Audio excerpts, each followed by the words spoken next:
आज की कहानी का नाम है राजकुमार आनंद सेन और रूपवती की प्रेम कहानी। कहानी शुरू करने से पहले आप सभी से अनुरोध है कि जल्दी से हमारे इस चैनल को सब्सक्राइब कर लें और बेल आइकन को भी प्रेस कर दें ताकि हमारे सारे वीडियोस आप तक तुरंत पहुंच सकें। तो चलिए शुरू करते हैं आज की कहानी। बेताल फिर उस वृक्ष पर उल्टा लटक गया। उसने राजा विक्रम को हर प्रकार से भयभीत करने का प्रयत्न किया, परंतु राजा विक्रम भी अपने वचन और अपने हठ का पक्का था। वो बेताल को अपने कंधे पर लादकर फिर अपने रास्ते पर आगे बढ़ा। बेताल ने अपनी आदत के अनुसार उसे एक कहानी सुनानी शुरू की। ये कहानी थी चंद्रपुर के युवराज आनंद सेन की, जिसे शिकार का बहुत शौक था। एक बार वो जंगल में शिकार खेलने गया तो अचानक एक भारी तूफान आया और आनंद सेन अपने साथियों और अपने घोड़े से बिछड़ गया। तूफान के कारण आनंद सेन पड़ोसी राज्य की सीमा में जा पहुंचा और घायल होकर मूर्छित हो गया। जब तूफान रुका तो पड़ोसी राज्य के सैनिकों ने उसे मूर्छित पड़े देखा। एक सैनिक बोला, ये हमारे देश का नहीं है, ये किसी और देश का लगता है। वेशभूषा से तो राजकुमार लगता है। दूसरा सैनिक बोला, बेहोश है बेचारा, इसे पहले होश में तो लाओ। एक सैनिक ने राजकुमार आनंद सेन के मुख पर पानी छिड़का और आनंद सेन होश में आ गया। सैनिक आनंद सेन से बोला, हम अवंतीपुर के महाराज धर्मवीर के सैनिक हैं। हम आपको सीमा उल्लंघन के दोष में बंदी बनाते हैं। आनंद सेन बोला, किंतु सैनिक आनंद सेन को बीच में ही टोकते हुए बोला, देखिए, आपको जो कुछ भी कहना है महाराज धर्मवीर के दरबार में कहना। चलिए आप। सैनिक आनंद सेन को पकड़कर महाराज धर्मवीर के दरबार में ले गए। आनंद सेन ने दरबार में अपना परिचय दिया। महाराज धर्मवीर आनंद सेन का परिचय सुनकर बहुत खुश हुए और बोले, अरे आप सुमेर सेन के बेटे हैं, हमारे परम मित्र के बेटे। आप अवंतीपुर के अतिथि हैं। अवंतीपुर आपका हार्दिक स्वागत करता है। हमारे सैनिकों ने आपके साथ जो व्यवहार किया है उसके लिए हम क्षमा मांगते हैं। आनंद सेन बोला, नहीं महाराज, इन्होंने तो अपना कर्तव्य निभाया है। मुझे किसी से कोई शिकायत नहीं। मैं तो इनका आभारी हूँ महाराज, क्योंकि इन्होंने मेरी जान बचाई है। अब मैं अपने राज वापस जाने की आज्ञा चाहता हूँ। महाराज धर्मवीर बोले, नहीं, जब आप आ ही गए हैं तो हमें आपकी सेवा का अवसर दीजिए। आनंद सेन बोला, लेकिन महाराज, मेरे पिताजी। महाराज धर्मवीर बोले, उनकी चिंता आप मत कीजिए। अभी राजदूत को भेजकर आपकी सुरक्षा की सूचना भेज देते हैं और ये भी कि आप कुछ दिनों के लिए हमारे अतिथि हैं।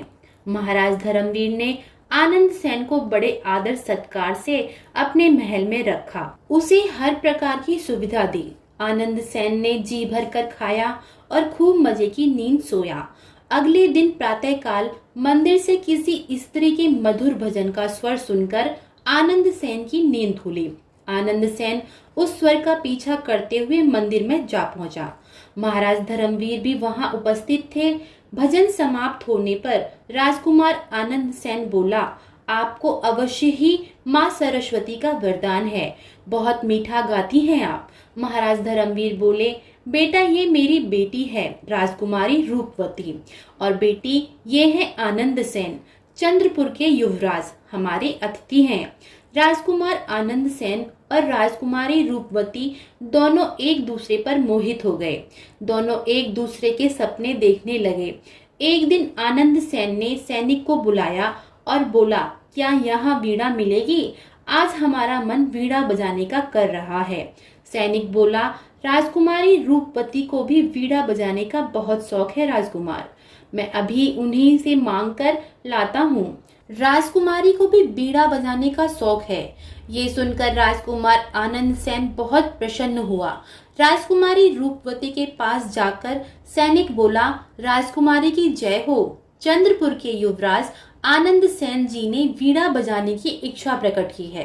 राजकुमारी ने सैनिक को वीणा देते हुए कहा, ले जाओ और राजकुमार को मेरा प्रणाम कहना। सैनिक ने वीणा लाकर राजकुमार आनंद सेन को दे दी।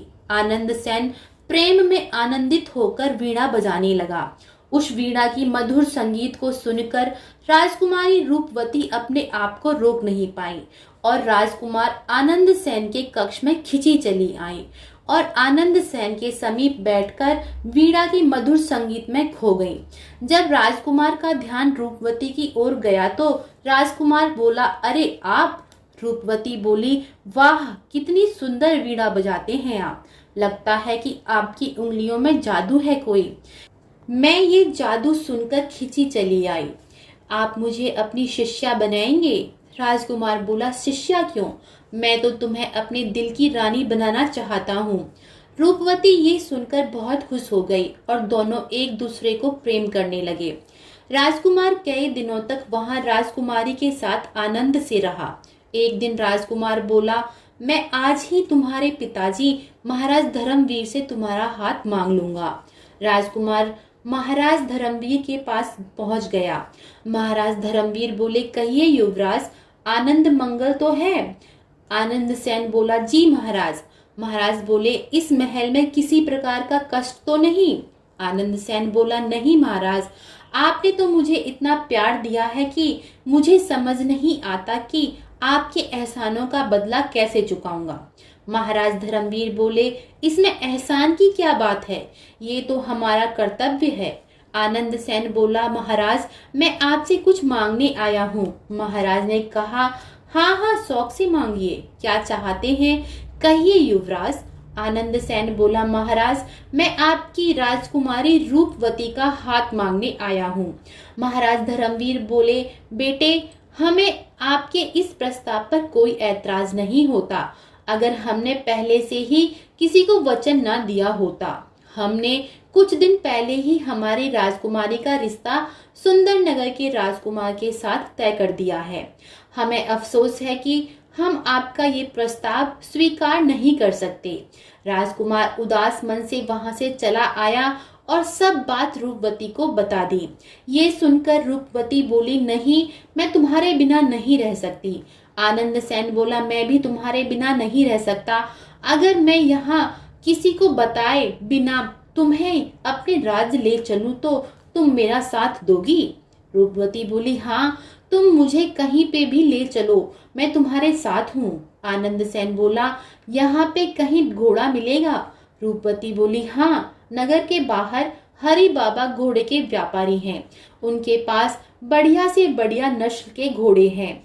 आनंद सेन बोला, ठीक है, मैं उनसे घोड़ा खरीदता हूँ और तुम संध्या होते ही शाही बाग के बाहर मेरी प्रतीक्षा करना। मैं वहां आऊंगा और अपने घोड़े पर बैठाकर तुम्हें ले जाऊंगा। रूपवती बोली, ठीक है, मैं तुम्हारी प्रतीक्षा करूंगी। आनंद सेन नगर के बाहर घोड़े के व्यापारी के पास घोड़ा खरीदने पहुंच गया और व्यापारी से सबसे अच्छा घोड़ा मांगा। व्यापारी ने आनंद सेन को 2 घोड़े दिखाए और बोला, मेरे पास सबसे अच्छे ये 2 घोड़े हैं, एक बूढ़ा और एक जवान। जब ये दोनों भागते हैं तो हवा से बातें करते हैं। आनंद सेन ने व्यापारी से पूछा, इनकी कीमत क्या है बाबा? व्यापारी बोला, जवान घोड़े की 50 मोहरें और इस बूढ़े घोड़े की 100 मोहरें। आनंद सेन बोला, जवान घोड़े की 50 मोहरें और बूढ़े घोड़े की 100 मोहरें, मगर ऐसा क्यों बाबा? इसका कारण क्या है? व्यापारी बोला, कारण ये है कि बूढ़ा घोड़ा एक बार दौड़ेगा तो बस दौड़ता ही चला जाएगा, वहीं रुकेगा जहां तुम उसे रोकोगे, और ये जवान घोड़ा जहां कहीं भी पानी देखेगा ठिठक कर एकदम खड़ा हो जाएगा। आनंद सेन ने पूछा, मगर ऐसा क्यों बाबा? व्यापारी बोला, क्योंकि ये पानी से डरता है। इसकी परनानी एक बार पानी से डर गई थी, फिर इसकी नानी डरने लगी, फिर उसके बाद माँ भी डरने लगी और अब ये डरता है। आनंद सेन वहीं खड़ा कुछ सोचने लगा। उसने मन ही मन कुछ निर्णय किया और हरि बाबा से कहा, ये लो बाबा 100 मोहरें और मुझे बूढ़ा घोड़ा ही दे दो। राजकुमार ने वो घोड़ा खरीदा, उस पर सवार हुआ और बिना राजकुमारी रूपवती को साथ लिए घोड़े को सरपट दौड़ाता हुआ अकेला अपने राज्य की ओर चल दिया। राजकुमारी वहीं खड़ी उसकी राह देखती रही। इतनी कहानी सुनाने के बाद बेताल रुक गया और उसने विक्रम से एक प्रश्न किया, बता राजा विक्रम, राजकुमार आनंद सेन राजकुमारी रूपवती को बिना अपने साथ लिए अकेला क्यों वापस चला गया? जल्दी बता, वरना तेरे सर के टुकड़े टुकड़े कर दूंगा। विक्रम बोला। बहुत गहरी बात सोची थी उसने। जब उसे हरि बाबा से पता लगा कि उस जवान घोड़े की परनानी एक बार पानी से डर गई थी, फिर उसकी नानी, उसकी माँ और अब खुद वो घोड़ा पानी से डरता है, तो उसका माथा ठनका कि आज किसी की बेटी अपने माँ बाप की इज्जत की परवाह किए बगैर उसके साथ भाग रही है। कल को अगर उसकी अपनी बेटी अपने प्रेमी के साथ इसी तरह भागेगी तो उसका क्या हाल होगा? बस यही बात सोच में आते ही आनंद सेन राजा धर्मवीर की इज्जत और सम्मान में बिना कोई आंच लाए वापस अपने राज्य को चला गया। बेताल बोला।